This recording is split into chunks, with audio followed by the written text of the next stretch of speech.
Halo, saya Claudia Octavia Setiadi dari kelas B6 nomor absen 8 SMA Negeri 5 Malang.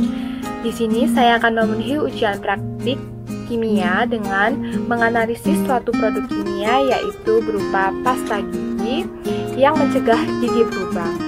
Nah, kalian pasti sudah penasaran kan bagaimana bisa pasta gigi ini mencegah gigi berlubang? Pasta gigi kan mengandung bahan kimia, berarti berbahaya dong.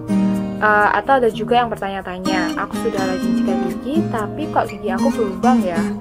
Nah, semuanya akan terjawab dalam video kali ini ya. Jadi tonton terus sampai selesai dan jangan lupa subscribe channel aku, like video ini dan komennya supaya bisa semakin baik ke depannya.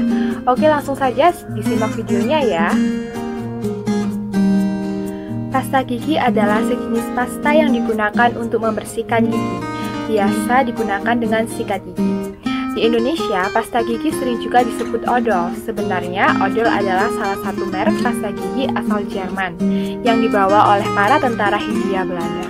Walaupun merek ini sudah berpuluh-puluh tahun tidak beredar lagi di Indonesia, akhirnya nama odol telah menjadi nama generik untuk pasta gigi. Nah, tapi saya di sini akan khusus membahas pasta gigi Pepsodent yang merupakan salah satu merek pasta dan sikat gigi dari Unilever. Pepsodent adalah merek pasta gigi yang tertua di Indonesia. Pepsodent pertama kali diluncurkan di Inggris pada 1920. Adapun komposisinya yaitu saya bacakan ya. Kalsium karbonat, water, sorbitol, hidrat silika, sodium lauryl sulfate, dan sebagainya. Namun pada kesempatan kali ini saya akan menganalisis senyawa kalsium karbonat. Tujuan dari analisis kali ini adalah yang pertama untuk mengetahui struktur senyawa kalsium karbonat, yang kedua untuk mengetahui bagaimana proses pembuatan senyawa kalsium karbonat, yang ketiga untuk mengetahui kegunaan atau manfaat senyawa kalsium karbonat, dan yang keempat untuk mengetahui bahaya senyawa kalsium karbonat jika tidak digunakan dengan benar.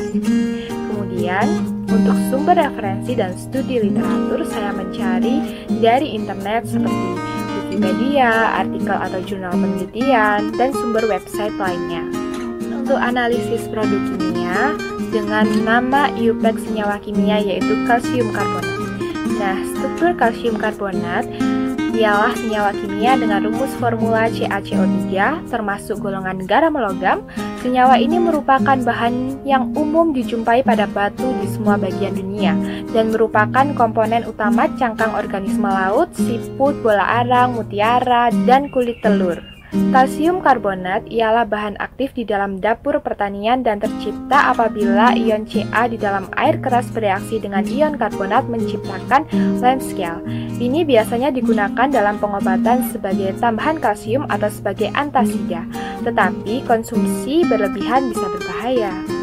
Nah, sifat-sifat yaitu bentuk serbuk kristal berwarna putih atau abu-abu, higroskopik, tidak berbau, tidak memiliki rasa. Titik lebur yaitu 1517 sampai 2442 derajat Fahrenheit atau 825 sampai 1339 derajat Celcius.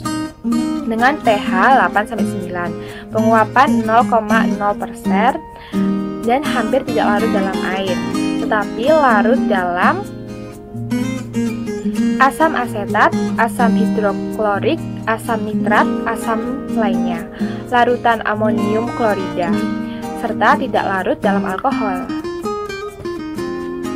Kemudian untuk pembuatan senyawa kalsium karbonat, yang pertama bisa dengan bittern, yaitu merupakan bahan buangan industri garam yang disebut juga air tua, mengandung senyawa kalsium. Dengan mereaksikan kalsium yang terkandung dalam bittern dengan gas CO2 akan terbentuk CaCO3 dalam suasana basah.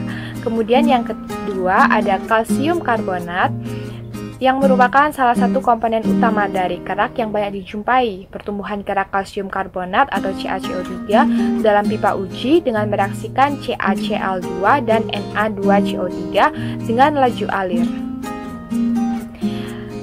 Kristal kalsium karbonat didapatkan dari reaksi berikut ya. Kemudian yang ketiga ada ekstraksi kalsium karbonat atau CaCO3 dari bahan dasar cangkang kerang ale-ale atau meretrik pada temperatur kalsinasi 500 derajat Celcius. Untuk kegunaan atau manfaat kalsium karbonat, yang pertama, pada bidang farmasi, kalsium karbonat digunakan sebagai bahan baku pembuatan suplemen kalsium untuk pengobatan osteoporosis.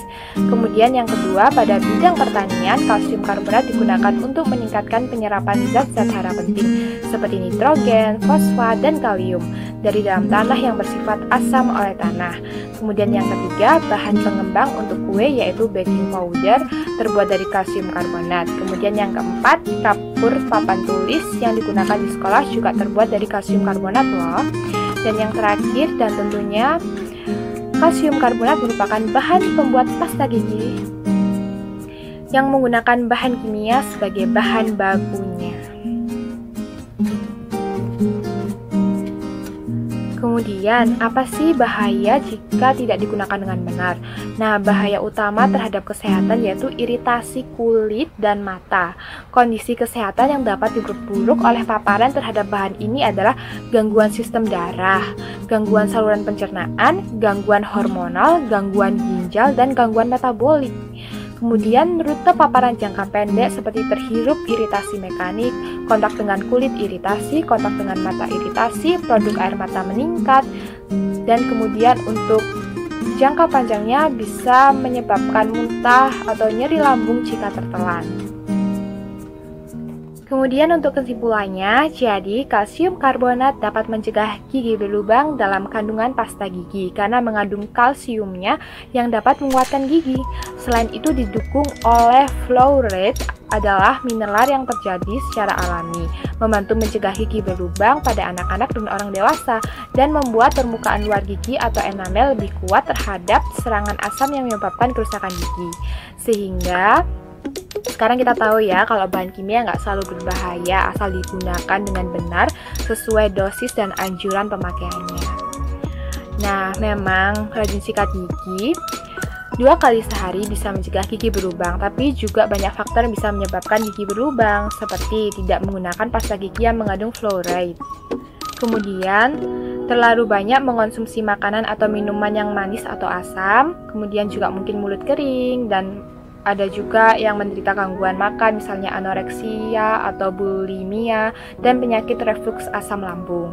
Kemudian juga adanya faktor pertambahan usia. Selain itu yang terakhir juga adanya penggunaan rutin obat-obatan, suplemen, vitamin, atau produk herbal yang mengandung gula. Sarannya adalah diperlukan penelitian dan sumber referensi atau studi literatur yang lebih banyak lagi agar data semakin lengkap dari berbagai sumber, baik cetak maupun digital. Oke, sampai di sini dulu penjelasan saya tentang senyawa kalsium karbonat. Mohon maaf jika ada kesalahan. Terima kasih sudah menonton sampai habis ya. Jangan lupa like dan komen. Semoga bermanfaat. Sampai jumpa.